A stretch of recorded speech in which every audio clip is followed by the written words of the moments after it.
It's about as clear as mud, but it's a beauty. It's a beauty. Turn it around. Turn it. Hey, that tastes like shit. Turn it around. All right. This is the Fake Bread IPA, the WLP 644, and this thing is great. Happy Homebrew Wednesday.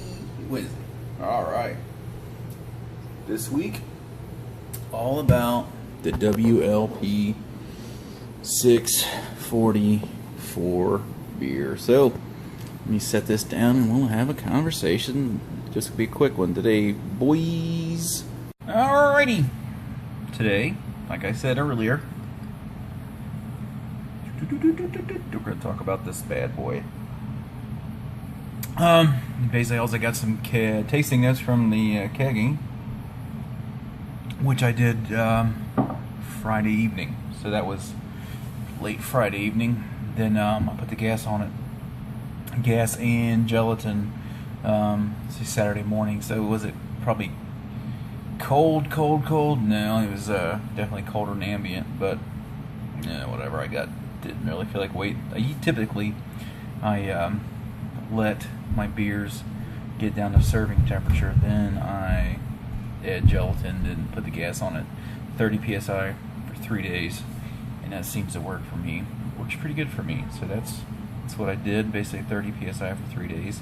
Monday after coming home from work was basically my 3 days. So yeah, that's it. Good stuff. Sucker's not going to clear out. That's going to be it. Yeah, WLP 644 does not clear well. Doesn't clear well at all.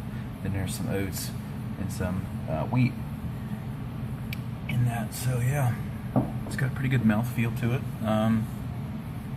It's a ton of stone fruit to it. So yeah, it's going to be a good one. I really haven't done much of anything other than that. Now that that's done, I'm going to get some, probably this weekend, I'm going to do some bottling, get a beer ferry, some stuff to send out, so that'll be awesome. That's it for me. Probably going to sign off and get out of here. But yeah, if you guys are like your IPAs, I like my IPAs, but you're thinking, what can I do to an IPA to make it just different? Well, WLP 644. I'm telling you. Go watch Ryan Lewis. Go talk with Rock On Beer Blog. Talk to Dan. Let's brew it. It's a yeast, buddy. That is a flippin' good yeast. It's there's a lot of stone fruit taste to it, so it pairs well with like Citra and Raw Mexico, which I use probably really great with Azaka. No, nobody. But yeah, it's got a lot of stone fruit, but it's got this kind of hard to explain kind of bitter in the background. It's not like a hot bitter. It's it's kind of like kind of when you bite into like a rind of like a watermelon or something. It's just an difficult to explain kind of bitter to it, and I'm attributing that to the yeast. But it's so just different than your typical stuff. Probably what I could compare it to is similar in profile would be the Conan yeast, the Heady Topper yeast, but the finish is completely different than Conan yeast. There's a ton of fruit in there, like I've been saying, but the finish is a lot different than what the Conan yeast is. But hey, maybe I can get an endorsement from White Labs if I keep pitching this yeast. It's not going to happen. But yeah, it's pretty awesome stuff. So I think I'm gonna try. I need to plan another brew day. What am I gonna brew? Fuck, I don't know.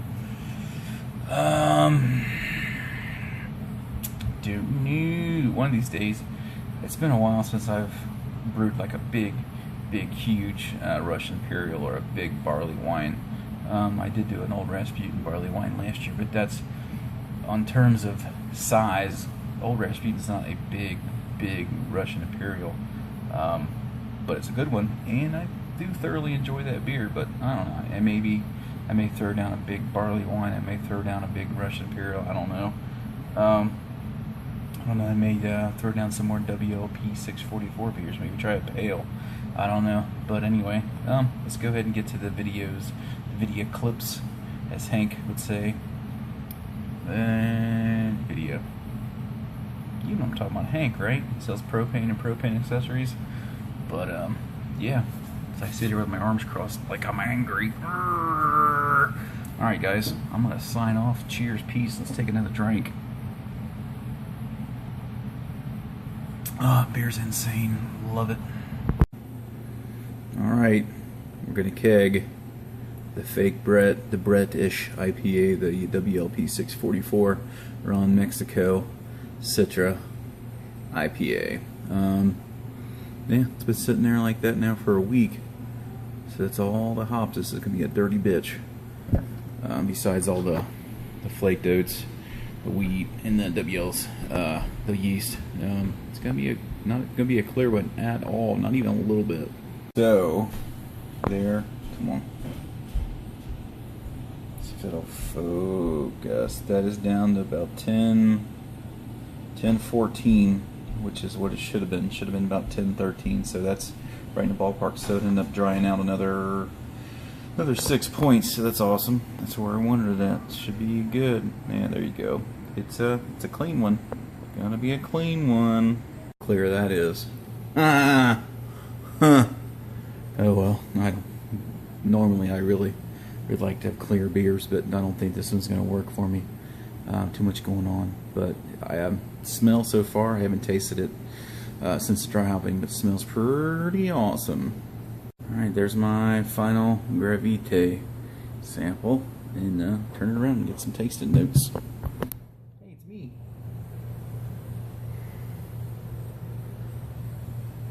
Definitely get citra hops, pretty dominant. A lot of mango.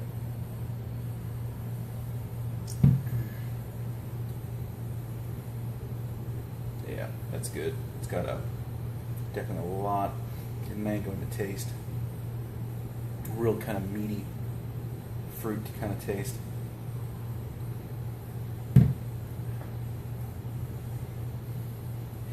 Kind of got like a bitter fruit. Like when I say bitter, it's not like a hot bitterness. Kind of like the bitterness you get when you eat like a peach or mangoes. I'm trying to think. That's kind of really all I got.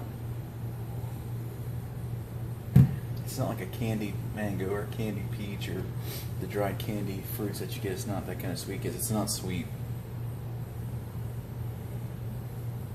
It's not. There's no sweetness there. It's not a scrape your palate kind of dry, but the flavor's pretty. It's not a sweet flavor like from fruit, but the nose is there. But yeah, that's a good one. I think it did all right. All right, guys. Cheers.